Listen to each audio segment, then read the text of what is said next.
মালদা শহরে কাজের সূত্রে এসে কাজের ফাঁকে বেরিয়ে পড়লাম গৌড়ের উদ্দেশ্যে, যেটি একসময়ে বাংলার রাজা শশাঙ্কের রাজধানী ছিল।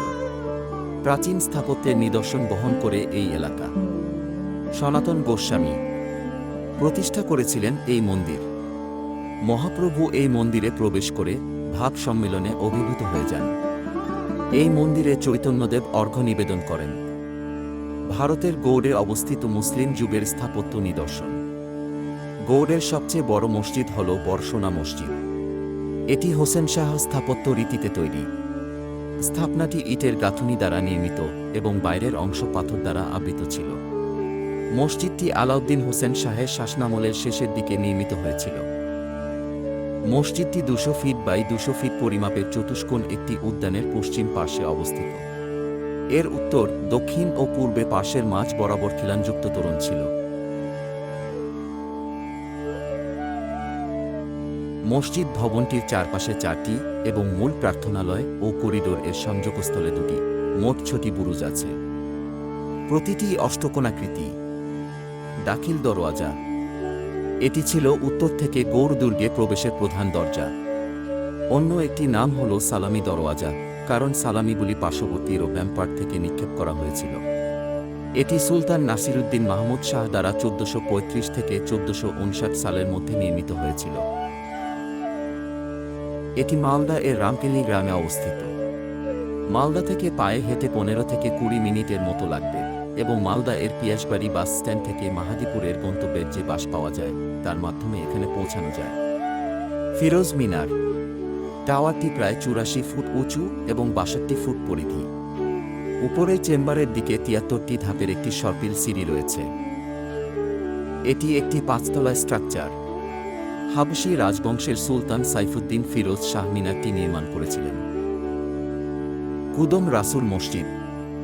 1531 খ্রিস্টাব্দে এটি তৈরি হয়। অত্যন্ত অলঙ্কৃত ইটগুলির জন্য উল্লেখযোগ্য। এই একক গম্বুজ বিশিষ্ট একটি চতুষ্কোণ অভ্যন্তর এবং 3 দিকে একটি বারান্দা সুলতান নসরত শাহ কর্তৃক নির্মিত হয়েছিল।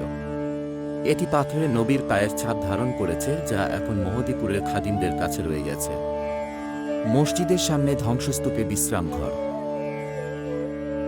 এটির প্রস্তরের উপর নবী হজরত মুহাম্মদের পদচিহ্ন স্থাপিত আছে, যা স্থানীয় মানুষেরাই সংরক্ষিত করে রাখে। ফতে খানের সমাধি।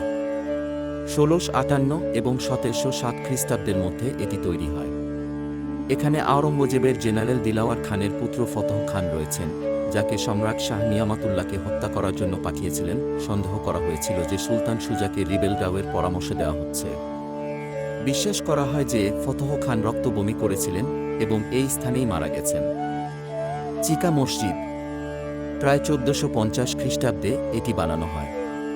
এই মসজিদটি সম্ভবত সুলতান ইউসুফ শাহ করেছিলেন।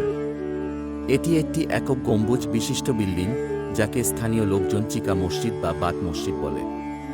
এই বিল্ডিংটি মসজিদ নয়, কারণ পশ্চিম দেয়ালে নামাজের কুলুঙ্গির চিহ্ন নেই বা মিম্বরও ছিল না। স্থানীয় লোকদের ঐতিহ্য যে হোসেন শাহ রাষ্ট্রীয় বন্দির জন্য ভবনটি ব্যবহার করেন। এটি একটি বর্গাকার বিল্ডিং, যার কোণে বুরুজ রয়েছে এবং এর প্রতিটি পাশে 4টি দরজা রয়েছে।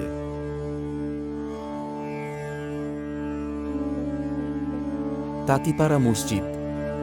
এই মসজিদটি মাঝখানে 4টি পাথরের স্তম্ভ দ্বারা বিভক্ত, 2টি আইলের একটি আয়তাকার ইটের বিল্ডিং। এটি প্রতিটি কোণে অষ্টভুজাকৃতি টাওয়ার সহ 78 ফুট বাই 31 ফুট ভিতরে এবং 91 ফুট বাই 44 ফুট বাইরে। লোটন মসজিদ। এই মসজিদটি 1475 খ্রিস্টাব্দে ইলিয়াস শাহের রাজত্বের সুলতান ইউসুফ শাহ দ্বারা নির্মিত হয়েছিল।